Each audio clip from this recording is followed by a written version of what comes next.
Assalamualaikum warahmatullahi wabarakatuh. Perkenalkan, nama saya Benediktus Duta Prima Parangin dari kelas 10 IPA 8. Saya sebagai ketua kelompok di kelompok 2 yaitu Batik Jogja. Kali ini saya akan menerangkan apa saja yang akan diterangkan oleh kelompok saya. Yang pertama tentang sejarah Batik Jogja yang akan diterangkan oleh yang kedua adalah tentang perkembangan Batik Jogja yang akan diterangkan oleh Cantik Dermawani Lesmana Putri. Dan yang ketiga adalah tentang motif dan corak-corak Batik Jogja yang akan dijelaskan oleh Cantika Tresna Rahayu. Dan yang keempat dan kelima tentang cara pembuatan dan cara pemasaran Batik Jogja akan dijelaskan oleh saya sendiri. Semoga kalian paham apa yang kami sampaikan. Selamat menyaksikan.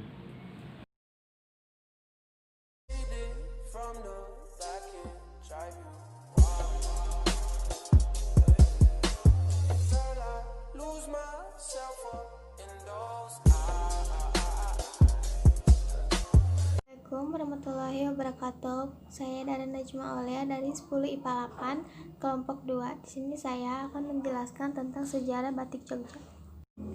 Kata batik dalam bahasa Jawa berasal dari akar tik yang merujuk pada pekerjaan tangan yang halus, lembut, dan detail yang mengandung unsur keindahan seni. Kata tik juga merujuk pada proses pembuatan corak kain dengan menitikan malam atau lilin pada alat bernama canting sehingga bentuk corak yang terdiri atas susunan titikan dan goresan. Dalam penjelasan lain disebutkan bahwa makna batik sendiri bisa mengacu pada dua hal, yaitu mengacu pada teknik pembuatan dan mengacu pada motif dan pola. Mengacu pada teknik pembuatan batik adalah teknik yang pewarnaan yang menggunakan malam sebagai perinting, bahan pewarna pada kain atau wax resist dyeing. Mengacu pada motif dan pola, batik adalah kain atau busana yang dibuat dengan teknik tersebut dan memiliki motif-motif yang tertentu dan khas. Batik bukan hal baru lagi bagi masyarakat Yogyakarta. Jauh sebelum UNESCO atau Unified Nation Educational, Scientific, and Cultural Organization mengakui eksistensi batik Indonesia pada 2 Oktober 2009.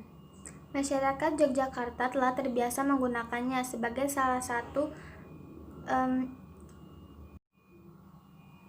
Masyarakat Jogja telah terbiasa menggunakannya sebagai salah satu kota tempat berkembangnya batik di Indonesia. Pemakaian batik di Jogja sudah menjadi bagian dari budaya. Sudah sejak lama batik masuk ke sendi-sendi kehidupan di Yogyakarta. Di dalam lingkungan keraton, batik menjadi bagian dari kelengkapan busana, baik untuk busana sehari-hari maupun untuk upacara adat. Di luar itu, batik juga dipakai untuk menggendong bayi atau bisa juga dipakai untuk menggendong barang.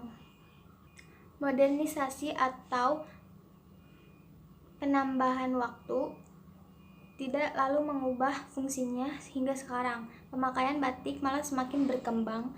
Yang dulu masih terpaku pada ranah tata busana, kini merambat ke dekorasi dan bahkan investasi. Kerajaan Mataram Islam yang pernah berjaya di Jawa memiliki andil kuat dalam melestarikan batik. Batik tulis yang mewakili batik klasik atau batik murni bersumber pada arus budaya di masa kerajaan yang didirikan Sutawijaya tersebut. Lestari dalam lingkup keraton untuk kemudian berkembang hingga keluar keraton. Selama mendirikan Mataram, Surawijaya atau Taman Senopati 1587 sampai 1601 sering bertapa melakukan penggambaran spiritual di sepanjang pesisir selatan Jawa. Konon, lanskap ombak yang menghantam bebatuan karang telah mengilhaminya untuk menciptakan motif parang, salah satu motif batik khas Mataram. Selanjutnya, dinamika kehidupan keraton melahirkan Perjanjian Giyanti 1755 Masehi. Perjanjian yang membagi Mataram menjadi Kesultanan Surakarta dan Kesultanan Yogyakarta. Tidak hanya kekuasaan, namun juga cara melestarikan budayanya. Batik Surakarta atau Solo dan batik Yogyakarta tercipta dalam suasana seperti itu. Batik Surakarta atau Solo dan batik Jogja tercipta dalam nuansa seperti itu. Meski tetap dijadikan pakaian adat keraton, dua jenis batik tersebut khas dengan coraknya sendiri. Batik Jogja salah satu kelengkapan burung Mataram yang seutuhnya memiliki keraton. Dan Yogyakarta. Dominasi warna tanah menjadi pembeda dari batik Solo yang berwarna coklat emas dengan dasar krem. Batik awalnya berkembang terbatas sebagai bagian dari pendidikan putri bangsawan dalam lingkup keraton. Membatik merupakan rutinitas para ratu dan putri kerajaan yang biasanya dibantu para abdi dalam perempuan. Karena rumit dan lambat laun pengerjaannya pun boleh dilanjut di rumah masing-masing. Dengan diizinkannya pengerjaan batik di rumah, akhirnya tumbuh juga keinginan abdi dalam untuk membuat batik bagi diri mereka sendiri. Dari sini, kegiatan batik mulai meluas, termasuk di keluarga abdi dalam dan prajurit, dan semakin tersebar seiring banyaknya masyarakat yang melihat dan mulai tertarik juga untuk menirunya. Nama saya Cantik Firmauni Lesmana Putri. Saya akan menjelaskan perkembangan batik Jogja. Dalam perkembangannya, pada zaman sekarang ini, orang memakai batik bukan karena makna atau filosofinya, namun lebih pada kepantasan atau keindahan saja. Ketidakteraturan tersebut terlihat dari banyaknya anak-anak muda sekarang memakai batik parang dan kaung. Padahal sebenarnya batik motif ini tidak boleh dipakai masyarakat umum, karena hanya diperuntukkan bagi kerabat keraton. Parang itu sebenarnya dibuat hanya untuk raja. Ini mengacu pada hukum adat yang memang tidak tertulis.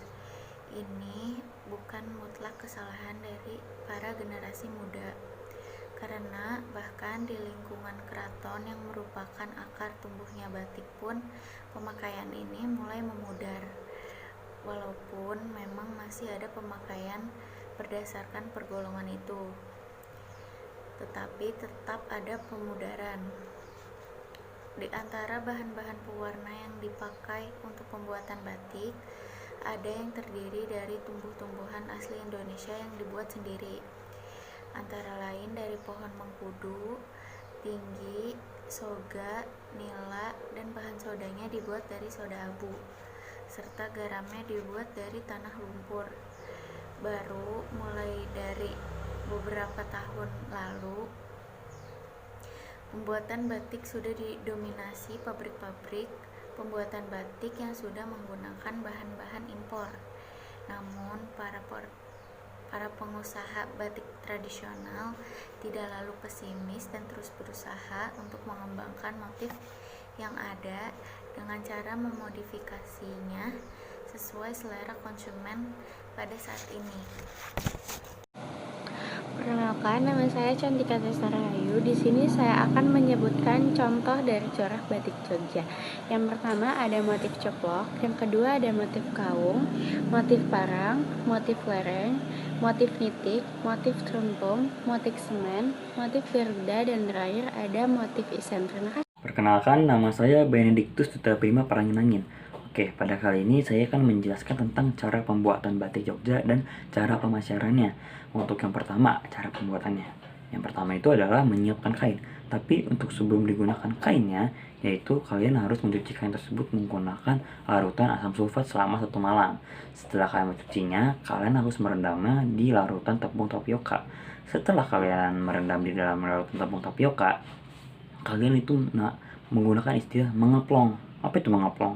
Mengeplong adalah kalian itu memukul-mukul kain itu menggunakan kayu. Oke, itu cara yang pertama. Cara yang kedua adalah pembuatan pola.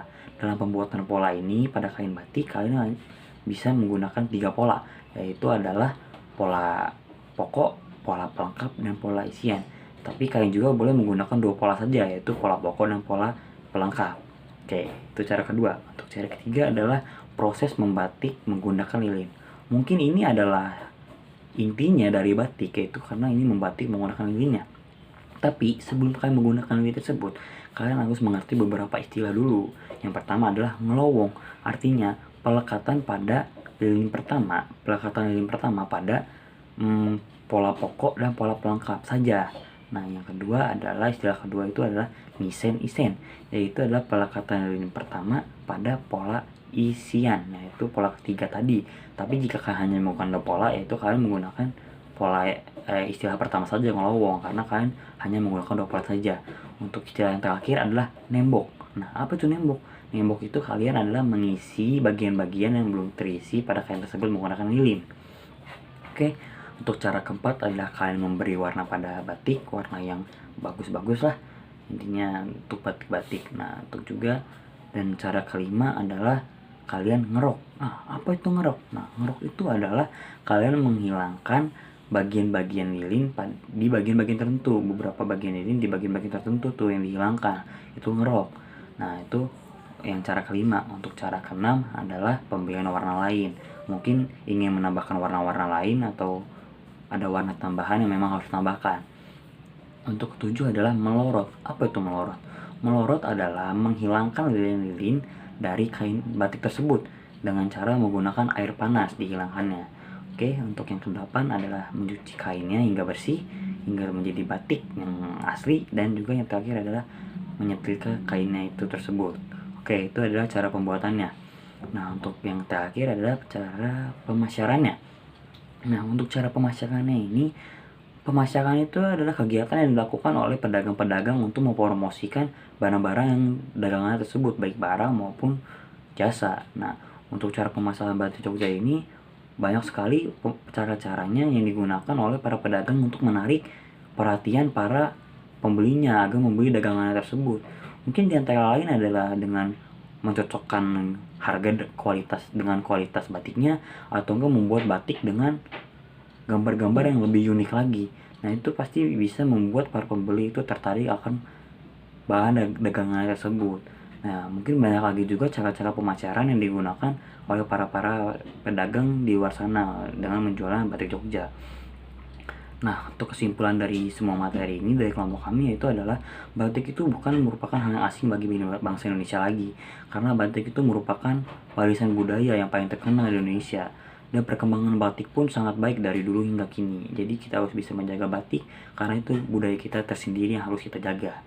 Sekian dari kelompok kami dan materi-materi yang telah kami sampaikan semoga dipahami. Sekian, terima kasih. Wassalamualaikum warahmatullahi wabarakatuh.